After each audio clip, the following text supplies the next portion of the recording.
actually about the golf team. And Michael La Sasso decided that he's going to turn pro after winning the NCAA championship, individual championship. He's going to be joining Phil Mickelson's High Flyers. Was this a little bit of a surprise move, or were Ole Miss fans kind of just waiting for the day that this was going to happen? No, I think it's a surprise move, but I also think it's a shot in the dark for LIV as well. You guys didn't tell me we were going to talk about Michael La Sasso. I had already threw on my Augusta stuff. This is just, I'm on brand I'm PGA all day. So when we look at what LIV has been going through most recently, losing some big names that they took a huge swing on about 5-6 years ago, Brooks Koepka, whatnot, that you don't know what the future is in store for Bryson DeChambeau and even John Rahm. So these guys, they want to get back to playing competitive golf and have the focus back on them. So the easiest way for LIV to kind of continue to rebrand themselves is by getting the hottest talent and those guys that the PGA are seeking out coming out of college and overseas as well. And Michael La Sasso, I mean, that swing, I don't know if you guys play golf. I try to play golf sometimes. Yeah, Patrick plays golf. He's really good at golf, yeah. I'm in the single digits. So I'm at like a 4.8 right now.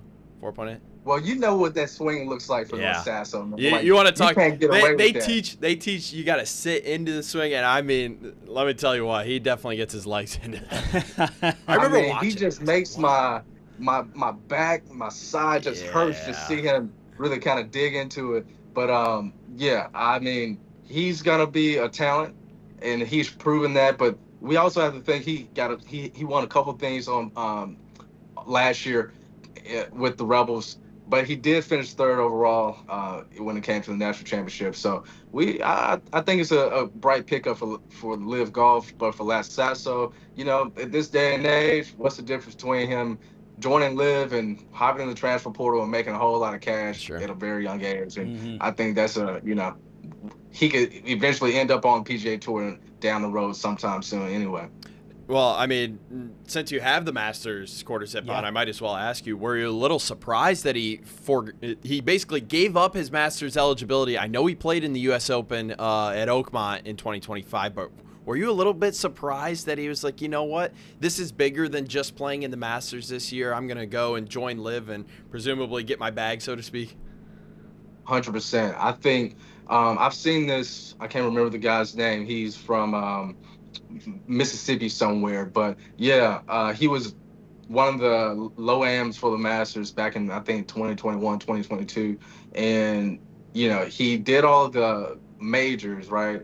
Then he decided to, all right, the PGA's log jam, I'm gonna take myself to LIV Golf. So I do think it's pretty shocking, the fact that he did this so early in the PGA Tour season, knowing he had exemptions coming up. And maybe the thought process is he can grab this cash now, and like I aforementioned, like he can get back on tour and hopefully earn that card, which it seems so risky, right? Like if you already have a guaranteed spot to play at Augusta, I mean, you're playing with house money. That's what it always feels like when it has, you know what I mean? So like, I thought that was interesting. He could have at least waited until April to make this decision. Yeah, that's what I thought. I was wondering if there was any, I haven't seen any reporting on this. I wonder if there was any pressure to do this before and kind of get on the heels of the Brooks Koepka news from last week and say, okay, well, Koepka made that move and to give, LIV some more nice PR. It's like, oh, we got the national champion, we got the next best thing. I found the timing of all of this just super interesting in the sense of like where LIV is from a PR perspective. Did you? Absolutely, and I think that goes back to, I think that Saudi money goes a long way, and they probably threw a bag at him that he could not refuse. I mean, even, he's had conversations with his teammates and his coaches in Oxford saying, look, guys, I know we got a stout team coming back, but I think I'm going to take this opportunity. And when I read that component of it, it kind of showed the writing on the wall that ultimately this was an opportunity he couldn't turn down, especially when you have a guy like Phil Mickelson right there in your ear saying, hey, if you just take this blueprint, no matter where you go, maybe this is going to work out for you in the long run. Because with LIV, they're moving into such a untapped market in the social space when it comes to golf. I mean, you guys saw what was the latest Adam Sandler movie? I mean, the whole thing Happy was Gilmore LIV too. versus PGA. Yeah, Happy Gilmore too, right? Uh-huh. Like, so yeah, I mean, you get these guys that really don't know a whole lot of the history behind the PGA and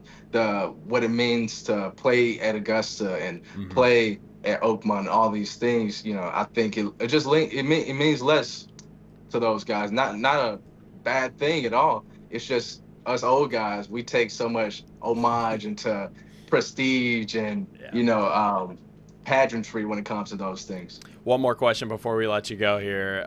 It seems like Jackson Koivu is probably going to be the #1 golfer in the SEC coming into this year. Who is going to fill into Michael La Sasso's spot there on that Ole Miss team? Ooh, man, that's a good question. They have a deep roster. I'm not gonna lie. They have 6 returners from last year.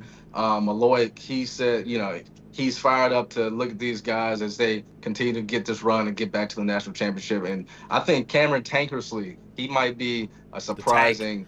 Yeah, I'm the giving him tank, the nickname, the Tank.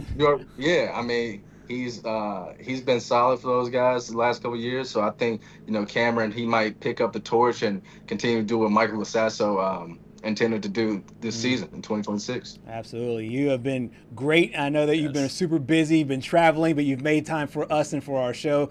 Thank you so much here for your time, Colin. Oh, you guys my friends, man. Of course I'm gonna make time for y'all. Absolutely. Well, the feeling's mutual, but we really respect your time and really appreciate your insight there on all things Ole Miss. No problem. Y'all stay safe.